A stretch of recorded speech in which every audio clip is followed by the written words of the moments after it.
Madam రాష్ట్రంలో law and order ఎలా ఉంది? ఎన్డీఏ కూటమి లా అండ్ ఆర్డర్ అంతా కంట్రోల్‌లో ఉంది. గతంలో ఉన్న పరిస్థితి చూస్తే అప్పటికిప్పుడు చాలా మార్పు వచ్చిందంటారు. ఎలా ఉందమ్మా? మీరు ఒక మహిళగా చెప్పండి. అంటే ఏ విధంగా మార్పు చెందిందని అనిపిస్తున్నారు? అంటే యాప్‌లు దిశ చట్టాన్ని అంటే దిశ యాప్‌ని మార్చేసి సురక్ష అని కొత్త పేర్లు పెట్టేస్తే శక్తి యాప్.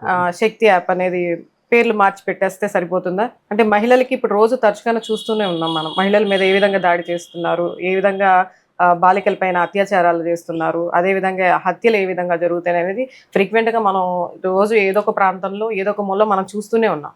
మరి ఏ విధంగా లా అండ్ ఆర్డర్ బావుందని చెప్పడానికి ఒక ఉదాహరణ బావుంది అంటే ఇప్పుడేదన్నా నేరం చేసిన అతనికి నిందితుడికి వెంటనే వాళ్ళని పట్టుకొని ఇలా శిక్ష అమలు చేస్తున్నాం అని చెప్పేసి మీడియా పూర్వకంగా చెప్తే ఇంకొకడు చేయకుండా ఉండడానికి అవకాశం ఉంటుంది. అంటే రాష్ట్రంలో గతంలో ఏదైతే వైసీపీ ఉన్నప్పుడు అమలు చేశారో దిశ యాక్ట్ అనేది అది చెత్త బుట్టలో పారేయాలి. అది అవసరం లేదు కనుక దాన్ని తొలగించమని చెప్తారు. హ్మ్.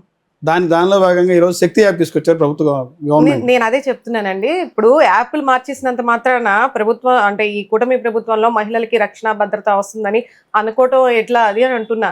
ఇప్పుడు యాప్‌లు మార్చే విధానంలో ఉండే శ్రద్ధ ఎక్కడైతే నేరం జరుగుతుందో, నేరానికి గల కారణాలేంటో అనేది కూడా తెలుసుకొని దాని మీద చర్యలు చేపట్టాలి గదా!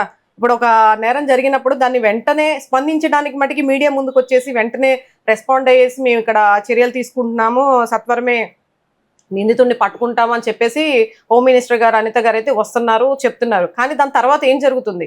అసలు దానికి నిందితుల్ని పట్టుకున్నారా? వాళ్ళకి ఎటువంటి శిక్ష అమలు చేస్తున్నారు? రిమాండ్‌కి తరలించారా?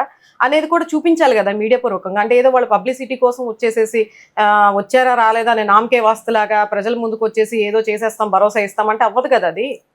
ఏం జరిగింది ఏంటనేది కూడా ప్రజల ముందు పెట్టాలి కదా! అంటే గత గవర్నమెంట్‌లో వైసీపీ గవర్నమెంట్‌లో ఒక మహిళ బయటికెళ్తే మళ్ళా వచ్చేంత వరకు భయంగా ఉండేది. ఈరోజు నా పరిస్థితే లేదు. చాలా స్వతంత్రంగా ఎళ్ళొస్తున్నారు. సేఫ్‌గా ఉంది పరిస్థితి అని చెప్పంటారు. ఎవరు చెప్పారు?